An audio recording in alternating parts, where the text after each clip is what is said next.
안녕하세요. 오늘도 하나님의 귀한 말씀을 함께 나누게 하신 우리 하나님께 영광과 찬송과 존귀를 돌립니다. 오늘 또 나누는 말씀이 하나님의 음성으로 또 성령의 기별로 우리 모두에게 들려지게 되기를 주님의 이름으로 간절히 기도합니다. 오늘 말씀의 제목은 느헤미야의 기도 힘있게 하옵소서.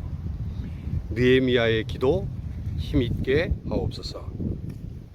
오늘 본문의 말씀으로 느헤미야서 6장 9절의 말씀을 선택했습니다. 구약 734페이지 느헤미야 6장 9절 말씀입니다.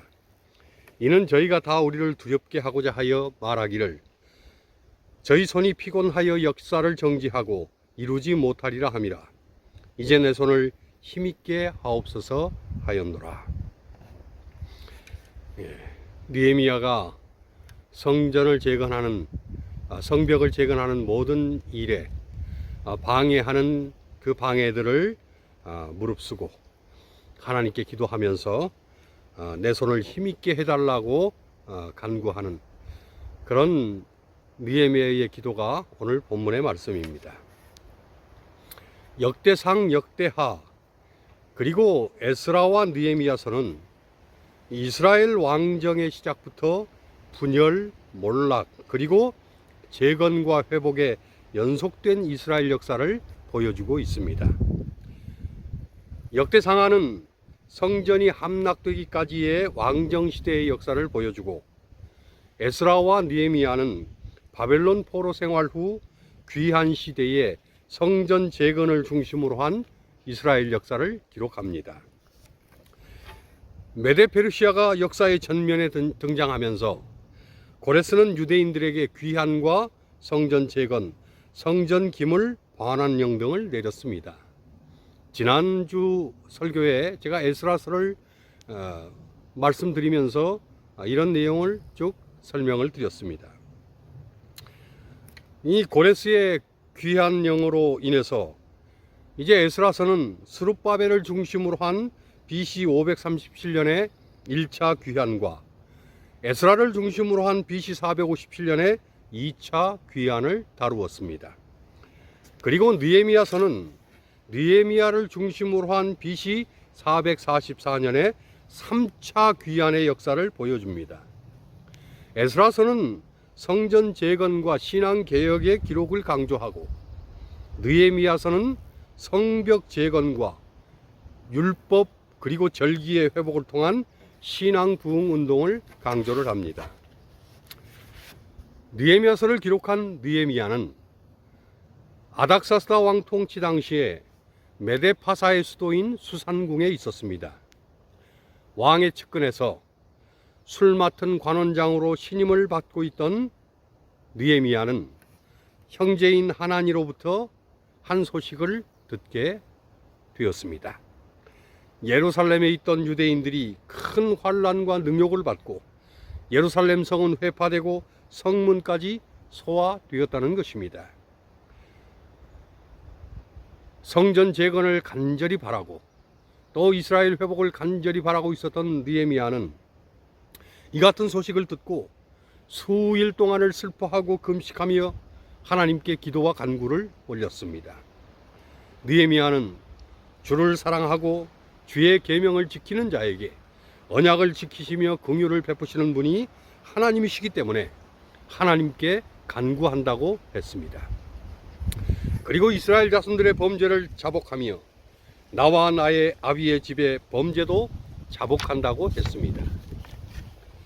주의 종 모세에게 주께서 주신 계명과 율례와 규례를 지키지 않아서 열국으로 흩어진 것을 회개한다고 했습니다. 그러나 하나님께 돌아가 계명을 다시 지켜 행하면 하나님께서 하늘 끝까지 쫓겨났을지라도 다시 돌아오게 하시는 줄 믿는다고 했습니다. 느헤미야는 금식하며 기도하는 중에도 직임을 수행하러 왕 앞에 나아갔습니다. 아닥사스다 왕은 술 맡은 관원장인 느헤미야의 표정에 수색이 가득하고 또한 수척해졌음을 보게 되었습니다. 그리고 필경 마음에 근심이 있는 듯하니 무슨 연유가 있느냐고 물었습니다. 느헤미야는 왕의 조서를 따라 유대인들이 고국으로 귀환하였지만은 주변 국가들의 방해와 공격으로 도리어 성읍이 황무하고 성문까지 소화되어 불에 타버렸다고 왕에게 말씀을 드렸습니다. 그러자 왕은 느헤미야에게 무엇을 원하느냐고 물었습니다. 그 순간 느헤미야는 대답을 하기 전에 하나님께 묵도를 했습니다. 사실은 왕이 묻는 물음에 대하여 느헤미야는 금방이라도 무엇을 필요로 하는지를 말할 수 있었습니다. 그로 인하여 계속 고민하고 기도해왔기 때문입니다. 하지만 느헤미야는 바로 간언하지 않고 하나님께 묵도를 했습니다. 느헤미야 2장 4절에는 느헤미야가 하나님께 묵도를 한 후에 자신의 요청을 왕께 올렸다고 기록을 합니다. 아닥사스다 왕은 느헤미야의 요청에 따라서 느헤미야에게 유대 총독의 지휘를 내리고 예루살렘으로 가라고 했습니다. 또한 강서편 총독들에게 협조 공문을 함께 내리고 건축을 위한 물질적 지원을 해주도록 명령까지 내렸습니다. 더하여 군대 장관과 마병까지 딸려 보내서 가는 길의 안전을 위한 군사적 호위 조치까지 해주었습니다. 느헤미야는 이렇게 되어진 극적인 상황 전개는 하나님의 선한 손이 도왔기 때문이라고 느헤미야 2장 8절에 고백을 합니다. 1차 귀환 시에 스룹바벨은 어려운 여건 중에도 불타버린 솔로몬 성전을 재건하여 스룹바벨 성전을 완공했습니다. 그리고 이 성전 안에 제사를 위해 사용하는 금은 기명들을 넣어 놓았습니다. 이 사실을 아는 주변 이방 족속들은 이 금은 기명의 눈독을 들이고 호시탐탐 침공을 하려고 노리고 있었습니다. 따라서 성전을 지켜내기 위해서 성벽을 재건하는 역사는 필수적인 일이었습니다. 하지만 1차, 2차 귀환 후에도 성벽 재건에까지는 힘이 미치지를 못했습니다. 하지만 이제 유대 총독으로 지명을 받고 고국으로 돌아온 느헤미야는 다른 조치를 취했습니다. 성벽 훼손의 소식을 듣고 하나님의 은혜로 예루살렘에 도착한 3일 후에 느헤미야는 먼저 실상을 시찰을 했습니다. 느헤미야는 이를 하나님이 자신의 마음을 감화시킨 일이라고 느헤미야 2장 12절에 기록을 합니다. 느헤미야가 귀국했을 때에 호론 사람 산발랏과 암몬 사람 도비야, 아라비아 사람 게셈이 방해자로 나타났습니다. 느헤미야는 이들의 방해 앞에 하늘의 하나님이 이스라엘 백성을 반드시 형통케 하신다고 전제를 했습니다. 따라서 이스라엘은 성벽을 건축할 것이고 방해자들은 결코 방해를 할 명분도 권리도 없다고 했습니다. 성벽 공사는 하나님의 은혜 중에 진행이 됐습니다. 여리고, 드고와 기브온, 느다님 여러 족속의 사람들이 지역을 초월하여 공사에 참여를 했습니다. 대제사장, 금장색, 향품 장사, 레위 사람 등 또한 직업에 관계없이 공사에 참여를 했습니다. 또한 여인들까지 모두 힘을 내어서 남녀에 관계없이 선한 일에 동참을 했다고 했습니다. 느헤미야는 효과적인 공정을 위해서 전문가들을 불러서 사역에 동참케 했습니다. 그 결과로 성벽은 52일 만에 완성이 됐습니다. 하지만 성벽 공사의 시작부터 마침까지 방해자들의 방해는 끊임없이 거듭되었습니다. 하지만 그때마다 느헤미야는 기도로 응수를 했습니다. 오늘 처음에 읽었던 본문인 느헤미야 6장 9절은 성벽 재건의 방해 앞에 하나님께서 내 손을 힘있게 하옵소서라고 올린 느헤미야의 담대한 기도가 나와 있습니다. 성전 재건 때에도 방해가 심했듯이 성벽 재건 때에도 방해는 계속되었습니다. 느헤미야가 왕의 조서를 가지고 왔기 때문에 산발랏은 직접적인 방해보다 심리전을 이용해 방해를 해왔습니다. 심지어 암몬 사람 도비야는 이런 성벽은 여우가 올라가도 무너질 것이라고 조소를 했습니다. 하지만 그 어떤 상황에서도 느헤미야는 기도로만 대응을 했습니다. 하나님은 이런 느헤미야의 기도에 응답하셔서 성전 건축이 잘 진행이 되도록 도우시고 역사를 하셨습니다. 이에 방해자들은 본격적으로 방해의 수위를 높여서 예루살렘으로 가서 이스라엘을 치고 요란케 하자고 했습니다. 하지만 이때도 느헤미야는 기도의 사람임을 분명히 보여주었습니다.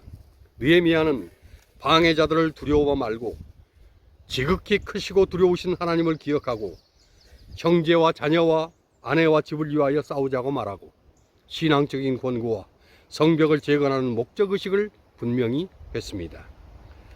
느헤미야는 이런 기도 속에 하나님께서 하나님의 방해자들의 꾀를 패하심을 알았습니다.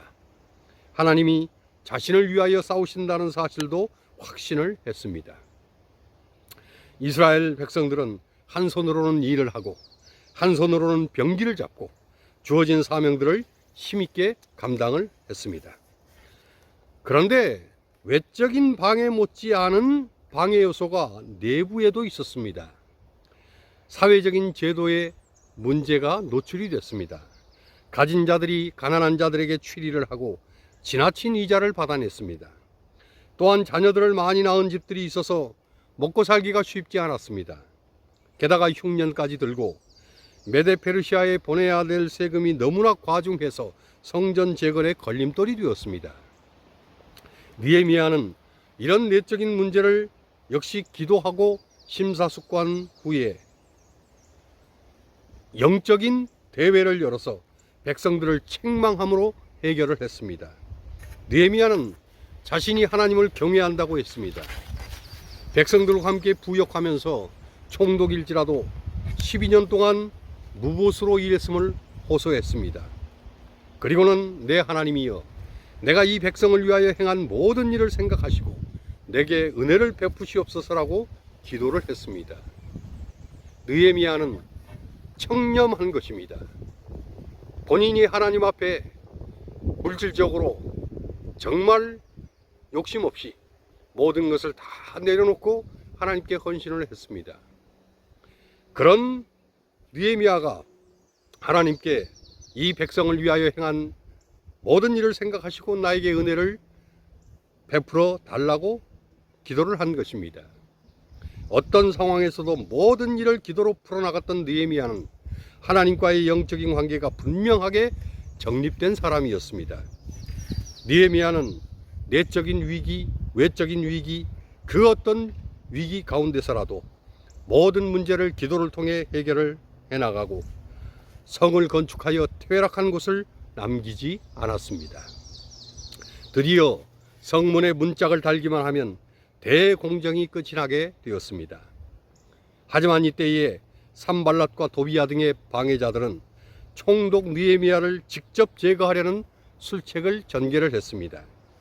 느헤미야를 살해할 음모를 가지고 꼭 의논할 중요한 사안이 있으니 오노 평지의 한 촌에서 만나자고 했습니다.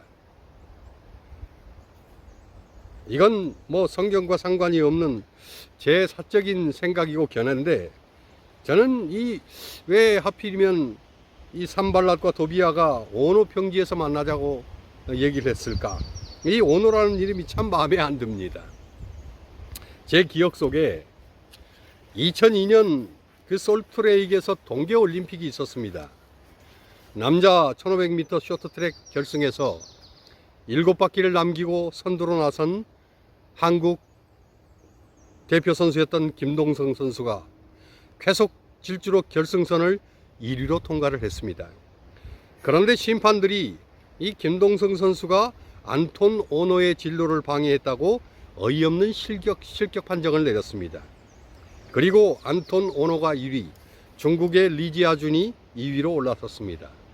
선두를 달리던 김동성이 결승선을 앞두고 코너를 도는데 그 사이를 파고들려던 오노가 추월이 여의치 않자 갑자기 손을 들면서 김동선 선수가 방해한 듯한 제스처를 취했습니다.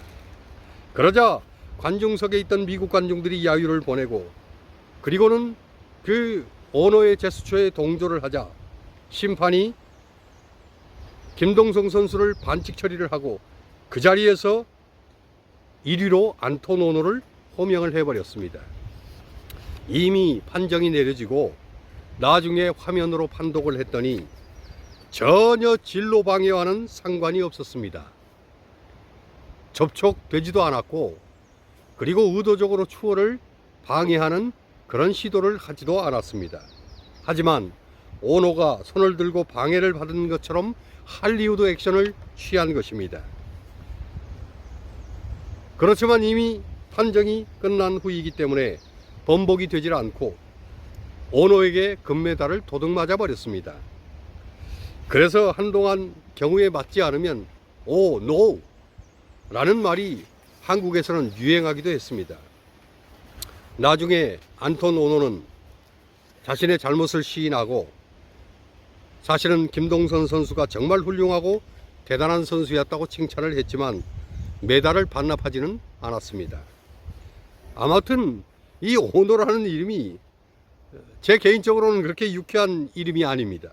그런데 산발랏과 도비아가 이 오노 평지에서 만나자는 것입니다. 느헤미야는 이들의 음모를 알고 거절을 했습니다. 그러자 산발랏은 일부러 봉하지 않은 편지를 종자의 손에 들려서 보냈습니다. 가지고 가는 사람이나 전달받는 사람이 호기심에 그 편지를 읽어볼 수 있도록 간계를 부린 것입니다.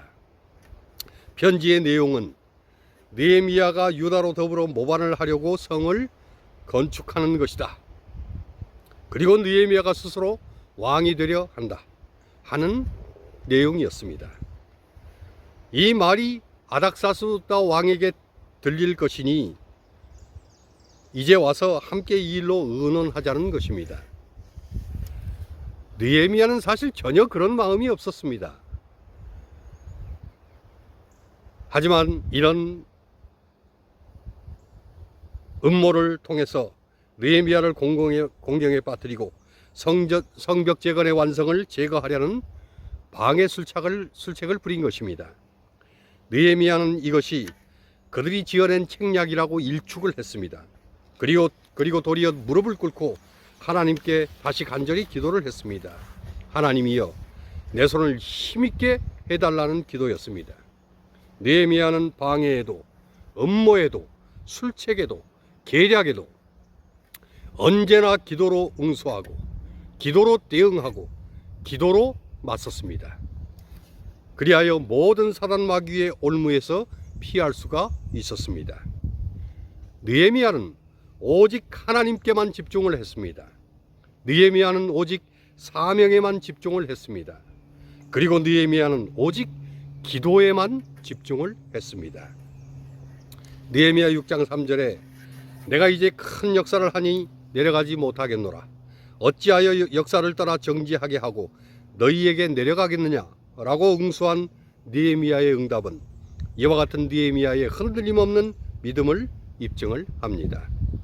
결국 이런 느헤미야의 결단이 성벽 공사의 재건을 52일 만에 완성되게 했습니다. 느헤미야는 유언비어에 휘말리지 않았습니다. 방해자들이 집중적으로 느헤미야를 공격했지만 흔들리지 않았습니다. 모반이라는 대역죄를 들먹였습니다. 사실은 당시 메데페르시아가 이 식민지로부터 수많은 독립 요구에 시달렸습니다. 이스라엘도 독립을 요구하는 그런 국가 중에 하나였습니다. 따라서 메데페르시아 왕이 혹시 이런 소식을 들을 때에 강경한 조치를 취할 수도 있었습니다. 그러나 평소에 진실한 말과 행동을 보였던 느헤미야는 그런 유언비어에 흔들리지도 휘말리지도 않았습니다. 왜냐하면 자신은 당당한 것입니다. 떳떳한 것입니다. 그리고 투명했습니다. 이것은 자신의 평소의 신앙과 생활에 기인한 공개적인 모습이요 선언이었습니다. 우리는 느헤미야로부터 꼭 배워야 할 기별이 있습니다. 그리스도인 삶 속에 어떤 난제가 가로막을지라도 기도만이 해결의 열쇠라는 것입니다. 사람의 능을 의지함이 아니라 하나님만을 의지하노라는 신앙 고백이 기도이기 때문입니다. 느헤미야는 사명을 수행하는 일에 장애가 생겼을 때에 반드시 기도로 돌파구를 찾았습니다. 그것이 느헤미야의 신앙이었고 그것이 느헤미야의 일을 처리하는 방식이었습니다. 이런 신앙에 기초한 느헤미야의 기도는 결국 하나님의 응답으로 열매를 맺었습니다. 느헤미야를 힘있게 하신 하나님이 느헤미야의 기도에 호응을 하신 것입니다. 오늘 우리도 느헤미야처럼 하나님께만 집중해야 합니다. 오늘 우리도 느헤미야처럼 사명에만 집중해야 합니다. 오늘 우리도 느헤미야처럼 기도에만 집중해야 합니다. 그러면 하나님은 우리를 힘있게 하실 것입니다. 우리의 기도에 호응하시고 응답하실 것입니다. 이 마지막 때에 이런 느헤미야의 기도가 나의 기도가 되고 느헤미야를 힘있게 하신 하나님이 오늘 우리의 하나님이 되기를 간절히 기원합니다. 우리의 믿음의 길에 방해가 되고 도전이 되는 수없이 많은 것들이 있습니다. 때로는 건강이, 때로는 질병이, 때로는 사람과의 관계가, 때로는 여러 가지 상황들이 우리를 흔들고 휘둘리게 합니다. 하지만 그 어떤 시련과 그 어떤 어려움 속에서라도 하나님께만 집중하면, 사명에만 집중하면, 그리고 기도에만 집중하면 하나님은 반드시 우리를 들어쓰시고 우리를 통하여 하나님의 영광을 이끌어내시고 또 이루어 내실 것입니다. 이 마지막 때에 느헤미야처럼 기도로 승리하는 우리 모두가 되시게 되기를 간절히 바랍니다. 주님 곧 오십니다. 준비되어서 주님을 맞이해야 될 것입니다. 또한 사명을 힘있게 감당하다가 주님을 맞이해야 될 것입니다. 그 일을 위해서 가장 필요한 것은 무릎 꿇고 십자가 아래 자신을 내려놓는 일입니다. 겸비한 마음으로 기도하고 하나님의 도우심과 은혜를 구하는 것입니다. 그렇게 주님을 위해 준비하는 삶을 살다가 주님 앞에 기쁨으로 사는 우리 모두가 되시게 되기를 주님 이름으로 간절히 축원합니다. 마라나다 주 예수여 속히 오시옵소서. 아멘.